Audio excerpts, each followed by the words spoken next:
E aí, pessoal, aqui é o Ícaro e esse é o canal Máteses, né? E já faz um tempinho aí que eu não vinha fazendo vídeo, né? Porque eu acho que muitos de vocês já devem saber, né? Que alguns de vocês devem saber que eu estava meio ocupado com essa questão da defesa da dissertação, né? E eu tinha que agilizar isso e graças a Deus deu tudo certo. Eu já entreguei a dissertação para a defesa e já a gente deve estar realizando essa defesa. Embora eu ainda tenha que fazer uma conferência aqui, acho que daqui uma semana, né? Acho que uns 10 dias, daqui a uns 10 dias ou 9 dias, mais ou menos.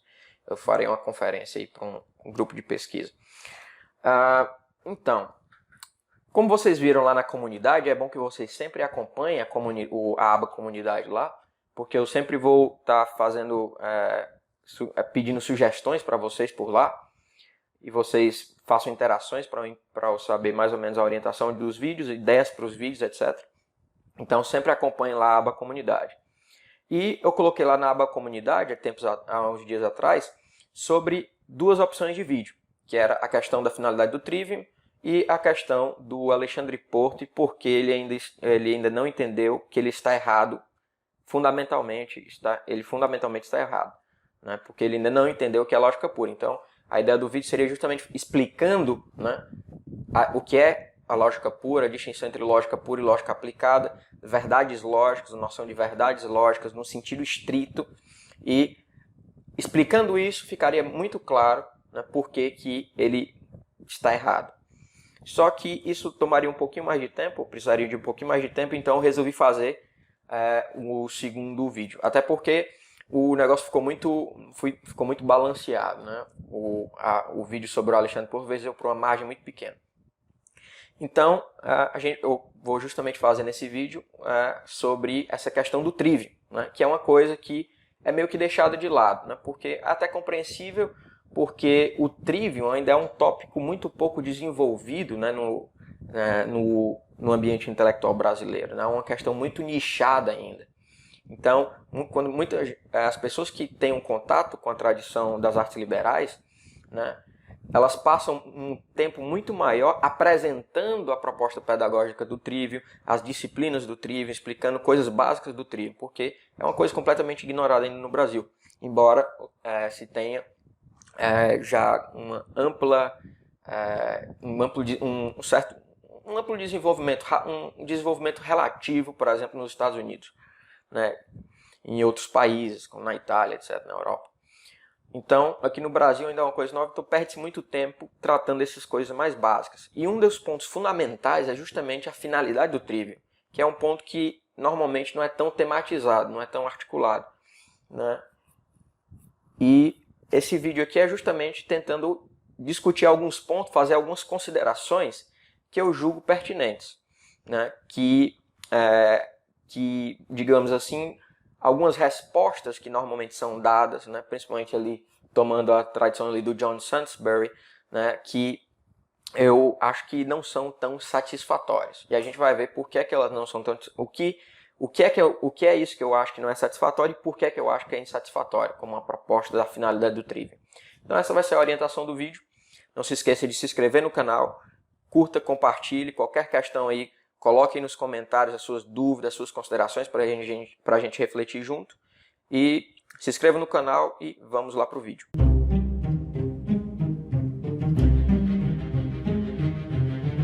Então, pessoal, como eu disse aí na intro, né, o tópico fundamental aqui desse vídeo e que eu quero refletir aqui junto com vocês é justamente essa questão da finalidade do Trivium, né? Muito se discute, como eu falei, sobre uma apresentação básica do Trivium, qual a orientação pedagógica do Trivium, as disciplinas do Trivium e das artes liberais de forma geral. E, normalmente, esse tópico da finalidade do Trivium, especificamente, né, é um tópico deixado um tanto de lado. E é justamente esse tópico que eu queria discutir, porque eu acho que a resposta comum que se dá a essa questão, a essa pergunta sobre a finalidade do Trivium é insatisfatória. Então a gente tem que ver justamente qual é essa resposta, né? Então, como eu disse, o Trivium é justamente esse conjunto das artes liberais que lidam com as artes da linguagem. Então, dentro das artes liberais, o Trivium é justamente aquele conjunto de disciplinas que permitem formar o aluno, né, e dar a ele o domínio dessas artes da linguagem, os diferentes níveis da linguagem, o domínio dos diferentes níveis da linguagem, né, tendo certamente como a finalidade última sempre a verdade. Né? A finalidade última da formação clássica é sempre a formação de um homem livre e justamente aquele que ordena sua alma à verdade. Né?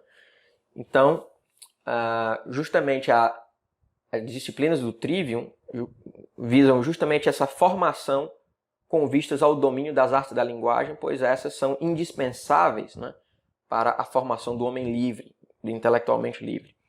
Ok?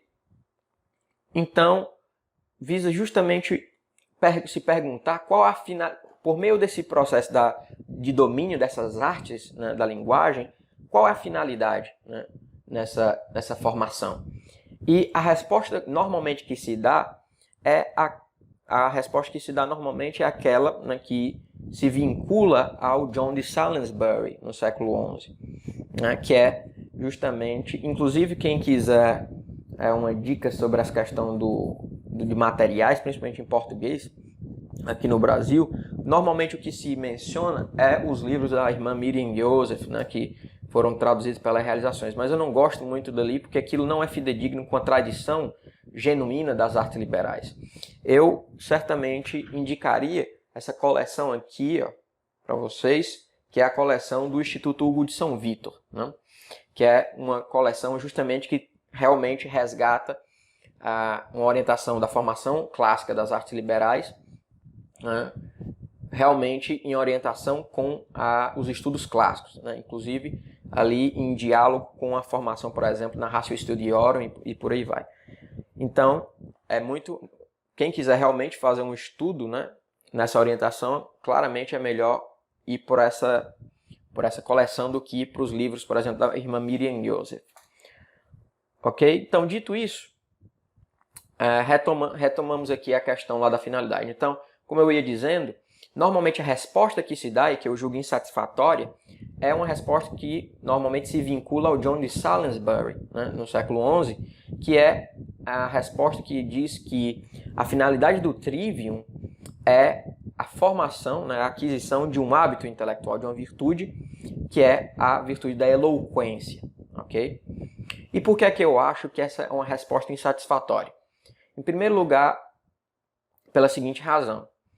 Porque se a gente admitir que a finalidade fundamental do Trivium é a aquisição dessa virtude da eloquência, e na medida em que a virtude da eloquência está diretamente vinculada, toma como central o discurso retórico, nós teríamos que o centro das artes discursivas, né, seriam justamente a retórica e não a dialética ou a analítica, ou a lógica, né, que é normalmente a resposta mais adequada, mais correta. Então a gente teria, se a gente admitisse que, com o John de Salisbury, que a finalidade do Trivium é a aquisição dessa virtude intelectual que é a eloquência, nós teríamos que concluir, em última instância, que o centro das artes da linguagem, né, a arte discursiva fundamental é justamente a retórica, ok?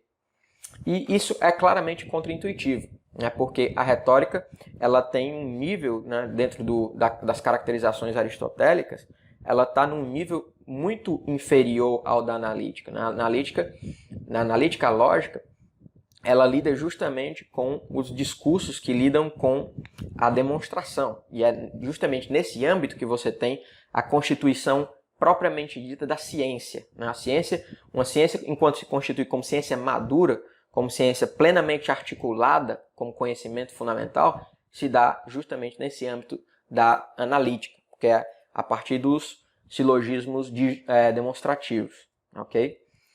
Então,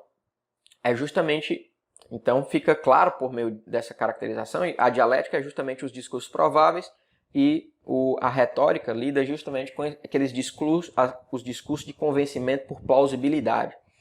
Okay? Enquanto que você teria o nível mais baixo, que é o da poética, que lida com a possibilidade. com a possibilidade, principalmente ali lidando com a dimensão imaginativa, ok? Então, se você admite que a finalidade do trivium é realmente a aquisição dessa virtude da eloquência, você teria esse resultado contraintuitivo, de que seria a retórica o núcleo da ciência dos discursos, da ordem dos discursos, o que é contraintuitivo, porque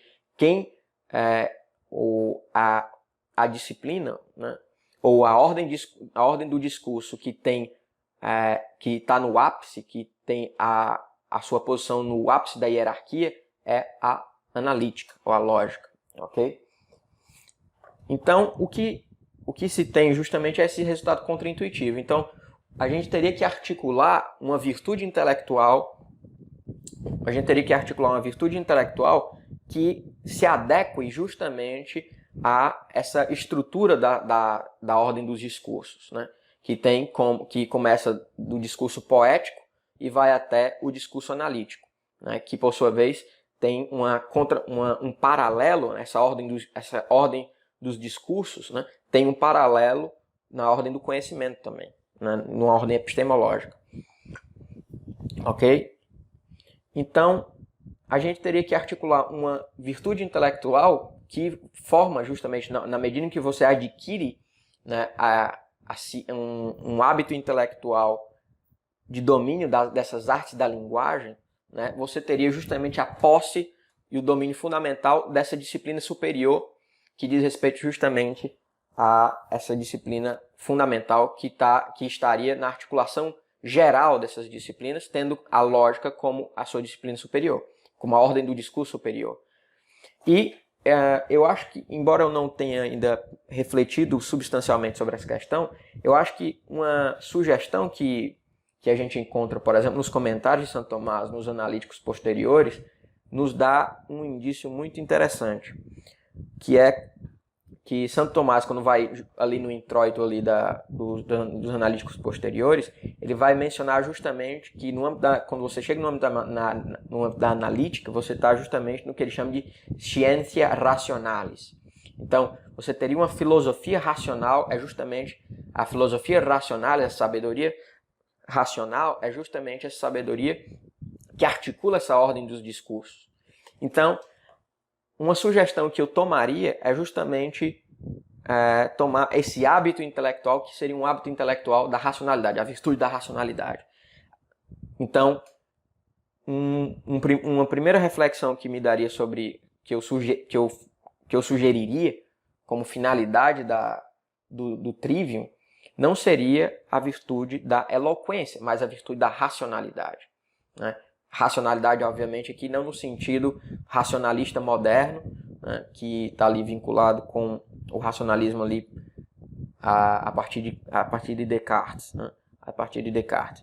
Obviamente está ali diretamente vinculado com a noção de racionalidade que eu estou fazendo referência, que é essa racionalidade tal como é expressa ali por Santo Tomás ali na tradição aristotélica, né, ou seja, como o hábito intelectual, a virtude intelectual que articula os diversos níveis da racionalidade humana, porque, como Santo Tomás vai dizer lá no De Veritate, quando ele vai mencionar a questão da cognição angélica, ele vai dizer justamente que a cognição angélica é justamente se distingue da humana, porque a angélica é uma cognição intelectual, propriamente intelectual, enquanto a nossa é racional, porque nós adquirimos o anjo, ele não adquire conhecimento por meio do discorrer, né? Por meio desse processo racional de uma coisa eu tirar inferências e chegar em outra, né? Ele apreende de forma imediata as coisas, a verdade das coisas. Ele não precisa submeter a todo um processo, né, para aquisição do conhecimento. Então, o hábito intelectual da racionalidade seria justamente a finalidade do trivium.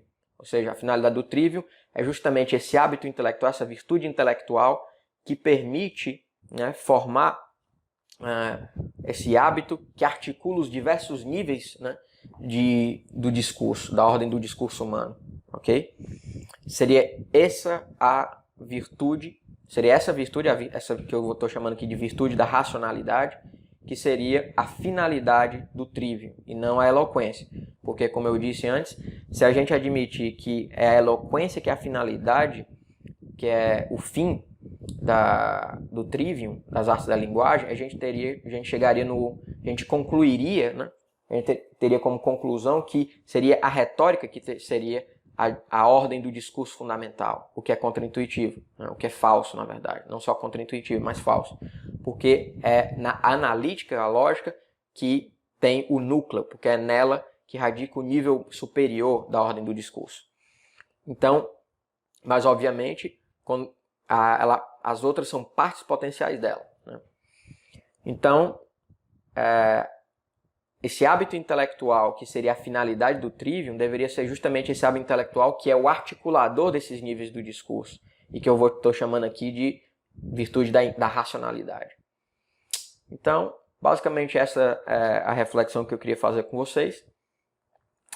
Se vocês tiverem alguma dúvida, a gente pode estar discutindo aí nos comentários. Coloquem suas questões aí nos comentários para a gente refletir junto.